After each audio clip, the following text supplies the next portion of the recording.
क्या पढ़ रहे हैं हम लोग? सब्जेक्ट वर्ब कॉन्कर्ड, जिसे हम सब्जेक्ट वर्ब एग्रीमेंट भी कहते हैं। क्या मतलब है इसका?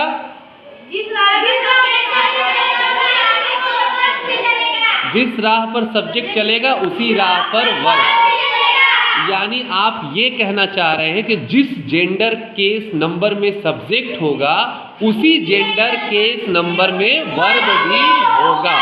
देखते हैं, अभी हम लोग देखते आ रहे थे सब्जेक्ट वर्ब कॉन्कर्ड, उसी बात को कंटिन्यू करते हुए अब देखते हैं पास्ट कंटीन्यूअस टेंस में आई और यू की क्या पोजीशन रहती है। तो जो हमारा पास्ट कंटीन्यूअस टेंस होता है, यानी बीते हुए समय में कार्य जारी था, बीते हुए समय में कार्य जारी था। आप जानते हैं टेंस का अर्थ होता है टाइम, यानी कोई कार्य किस टाइम में किया जा रहा है उसी से टेंस निर्धारित हो रहा है। तो ये बीते हुए समय में कार्य जारी था, तो उस समय आई के साथ वॉज लगाएंगे। वैसे तो रूल ये है कि सिंगुलर सब्जेक्ट के साथ वॉज लगाएंगे और आई सिंगुलर है भी, कोई डाउट नहीं है, तो आई के साथ वॉज लगाएंगे। लेकिन यहां पर देखिए यू के साथ हम किसका प्रयोग कर रहे हैं? वर्ब का प्रयोग कर रहे हैं। अब यू का प्रयोग दो रूपों में होता है। यू का प्रयोग सिंगुलर सब्जेक्ट के रूप में भी होता है, जब कोई ऑडियंस के रूप में सिंगल है, अकेला है, तब तो वो सिंगुलर है। लेकिन जब ऑडियंस एक से अधिक है, मोर देन वन है, तब तो प्लूरल है। तो अगर प्लूरल में यू है तो उसके साथ वर्ब का प्रयोग तो हम समझ पाते थे।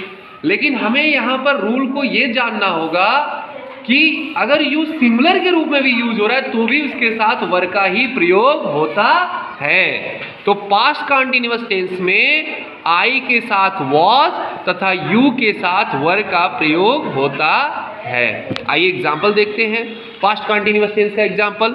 जैसे I was going home yesterday, मैं कल, जो बीता हुआ कल था, घर जा रहा था। घर जा रहा था, वॉज है ना, था होगा, तो आई के साथ किसका प्रयोग हुआ है? वॉज का। तो I was going home yesterday, मैं कल घर जा रहा था। नेक्स्ट सेंटेंस क्या है? You were playing cricket yesterday, तुम या आप कल क्रिकेट खेल रहे थे। देखिए हाँ, यहां आई के साथ जिसका प्रयोग हुआ है, आई के साथ प्रयोग हुआ है वॉज का और यू के साथ प्रयोग हुआ है वर का। ठीक है, ये ध्यान देने योग्य बात है कि आई जब पास्ट कंटीन्यूअस टेंस में आएगा तो उसके साथ वॉज लगाएंगे और यू के साथ जो है वर का प्रयोग करेंगे। और आप जानते हैं कि पास्ट कंटीन्यूअस टेंस में वॉज वर के बाद वर्ब में आईएनजी फॉर्म यानी प्रेजेंट पार्टिसिपल फॉर्म का हम यूज करते हैं। नेक्स्ट जो रूल है वो है प्रेजेंट परफेक्ट टेंस में आई तथा यू के साथ हैव का प्रयोग होता है। ये ध्यान देने वाली बात। आप ये सोचिए कि आई सिंगुलर है और यू सिंगुलर और प्लूरल दोनों है, और आप ये जानते हैं कि प्रेजेंट परफेक्ट टेंस में सिंगुलर सब्जेक्ट के साथ हैज का प्रयोग और प्लूरल सब्जेक्ट के साथ हैव का प्रयोग होता है। लेकिन यहाँ पे कह रहा है आई और यू के साथ हैव का प्रयोग होगा। आई भले ही सिंगुलर है, लेकिन रूल क्या है इंग्लिश लैंग्वेज का कि अगर बात प्रेजेंट परफेक्ट टेंस की है जहाँ पे कार्य कंप्लीट हो चुका है तो आई के साथ हैव का प्रयोग और यू के साथ भी हैव का प्रयोग। यू सिंगुलर प्लूरल दोनों फॉर्म में आएगा, हैव का ही प्रयोग करेंगे, और आई सिंगुलर भले ही है लेकिन उसके साथ हैव का प्रयोग करेंगे। जैसे यहाँ पर है example, I have done it, मैंने इसे कंप्लीट कर लिया, पूरा कर लिया, मैंने इसे कर लिया है।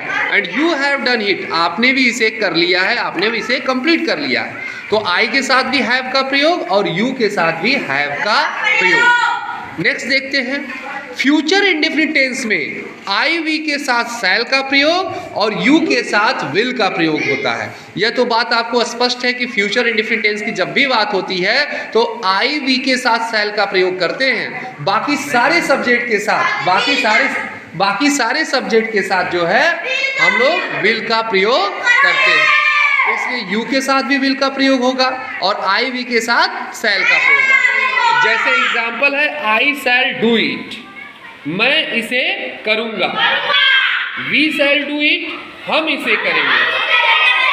यू विल डू इट, आप इसे करेंगे। तो आई वी के साथ शैल और यू के साथ विल का प्रयोग हो रहा है। ये है सब्जेक्ट वर्ब कॉन्कर्ड। हम लोग इसे आगे कंटिन्यू रखेंगे।